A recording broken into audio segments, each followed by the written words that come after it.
آج کی تاریخ کے اندر یزید کی حمایت کا دم بھرتے ہیں۔ یزید استعارہ ہے ظلم و جبر کا، جور و زیادتی کا۔ کس طرح کوئی یزید کے ساتھ کھڑا ہو سکتا ہے؟ جس کے ساتھ کوئی کھڑا ہو اس کو کچھ تو اس کے اندر نظر آنا ہے۔ مجھے بتائیے کہ ایک طرف امام حسین ہو، ایک طرف یزید کھڑا ہے جس پہ پوری تاریخ کی گواہیاں ہیں کہ وہ شرابی تھا، وہ بندروں کے ساتھ کھیلتا تھا، اس کی پرورش ایک عیسائی قبیلے میں ہوئی، اس کی ماں کو طلاق دے دی تھی حضرت امیر معاویہ رضی اللہ تعالیٰ عنہ، اور جا کے ایک قبائلی علاقے میں اپنی ماں میسون کے ساتھ اپنے نانا بہدل کی تربیت کے اندر اس نے شب و روز گزارے ہیں اور پروان چڑھا ہے۔ ایک وہ ہے، اور دوسری طرف جس نے حضور کا لعاب لیا، حضور کے کندھوں پہ کھیلا، آغوش میں پرورش پائی، حضور علیہ السلام کے کندھوں پہ سوار ہوا، حضور سجدے میں ہیں تو حالت سجدہ میں حضور کی پشت پہ بیٹھا، حضور علیہ السلام کی قربت کا نور پایا، جس کے گھر کا دروازہ مسجد نبوی کے اندر کھلتا تھا، وہ حسین ہے۔ اور پھر حضور نے خبر کیا دی؟ حسن اور حسین جنتی جوانوں کے سردار، سیدہ شباب اہل الجنہ۔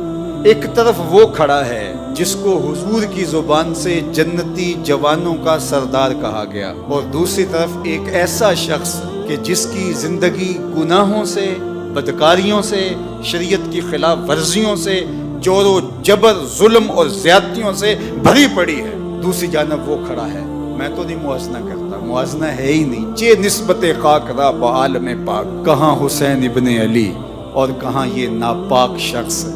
اب اگر کوئی یزید کے لیے نرم گوشہ رکھتا ہے تو 100 بار رکھے۔ کنت ہم جنس با ہم جنس پرواز، کبوتر با کبوتر باز با باز۔ اب اس کا میلان اگر یزید کی طرف ہے تو ظاہر ہے گندگی کا کیڑا کدھر جائے گا؟ گندگی کا کیڑا پھولوں کی طرف تو نہیں آ سکتا، اس لیے جس کی جو جنس ہوگی اس کو وہی قرار ملے گا۔ میں کہتا ہوں تمہیں یزید مبارک، ہمیں حسین ابن علی مبارک۔ اللہ اکبر۔ اللہ نے حسین ابن علی کو جو عظمتیں عطا فرمائی ہیں، جو رفتیں عطا فرمائی ہیں، جو شانیں عطا فرمائی، تو ہمارے لیے اتنا کافی ہے کہ حضور نے فرمایا کہ وہ جنتی جوانوں کے سردار ہیں۔ یہ معال کار ہے، یہ انجام کار ہے، یہ حضور نے ان کے معاد کو بیان کیا۔ مجھے بتاؤ، جو باطل پر لڑے اور بغاوت کرے اور عدول کرے اور وہ جنتی جوانوں کا سردار بن جائے، ایسا تو ممکن نہیں ہے۔ یہ بات ذہن میں رکھو، جنت کی سرداری اسے ملے گی جو کرائیٹیریا پہ پورا اترے گا۔ یہ رب کا نظام ہے۔ جو جنتیوں کا سردار ہے اس کے سجدے دیکھو، اس کا رکوع دیکھو، اس کا قیام دیکھو، اس کی عبادتیں دیکھو۔ کسی نے کہا کہ حسین ابن علی نے شہزادوں کی طرح زندگی گزاری اور کربلا میں آ کے شہید ہو گئے۔ او میاں، تم بھول گئے ہو 26 ہجری میں کون تھا جس نے طرابلس کی جنگ لڑی تھی؟ 30 ہجری میں جنگ جرجان کے لیے کون گیا تھا؟ کون تھا جو میمنہ اور میسرہ پہ اپنے بھائی کے ساتھ کھڑا ہوتا رہا؟ تاریخ سے تم نے کبھی پردہ اٹھا کے دیکھا ہی نہیں۔ یہ حسین صرف مسلح پہ بیٹھا نظر نہیں آئے گا، یہ کئی جنگوں کے اندر کھڑا نظر آئے گا۔ حسین ابن علی نے جنگیں بھی لڑی ہیں اور سجدے بھی کیے ہیں، اور جو سجدہ حسین نے کیا آج تک کوئی کر ہی نہیں سکا ہے۔ اللہ اکبر۔ حسین ابن علی نے سجدہ کیا ہے اور حالت سجدہ میں ان کا سر دست قاتل نے کاٹا ہے۔ ہمارے لیے باعث فخر ہے کہ ہم حسین ابن علی کے ماننے والے ہیں، اور قیامت کے دن حسین ابن علی کے جھنڈے کے سائے تلے ہوں۔ یہ ہمارا اعزاز ہے، یہ ہمارا فخر ہے۔ اہل بیت کا پیار کتابوں سے نہیں ملتا۔ دین مجو اندر کتب اے بے خبر، علم و حکمت از کتب دین از نظر۔ تو یہ بات سن لو، پلے باندھ لو، اہل بیت رسول کا پیار یہ تمہاری تحقیق کا نتیجہ نہیں ہو سکتا، یہ کتابوں کی کتابیں پڑھ جانے کے نتیجے میں نہیں ہو سکتا۔ اہل بیت کا پیار پاکیزہ ماؤں کی گودوں سے ملتا ہے، تو ہمیں ماؤں کی گود سے حسین ابن علی کا پیار ملا ہے۔ اور اقبال نے کہا تھا، نام تو از پدر آموختم، حضور آپ کا نام میں نے اپنے باپ سے سیکھا تھا۔ یہ کتابوں سے نہیں ملتا، یہ باپ کی آغوش سے ملتا ہے، یہ ماں کی گود سے ملتا ہے۔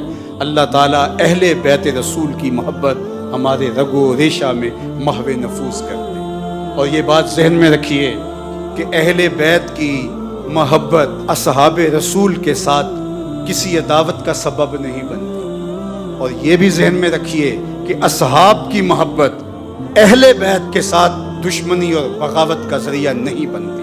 اہل بیت نبوت بھی ہماری آنکھوں کے تارے ہیں، اور اصحاب پیغمبر بھی ہمارے دلوں کا قرار اور سکون ہے۔ اور صحابہ کے لیے اہل بیت کی محبت دیکھیے اور اہل بیت کے لیے صحابہ کی محبت دیکھیے۔ صحابہ اگر اہل بیت کو حضور کے کندھوں پہ دیکھتے ہیں تو حضرت عمر کیا بول رہے ہیں؟ واہ واہ کیسی سواری میسر آئی حسنین کو۔ تو حضور مسکرا کے کہتے ہیں عمر سواری دیکھتے ہو، سوار بھی تو دیکھو۔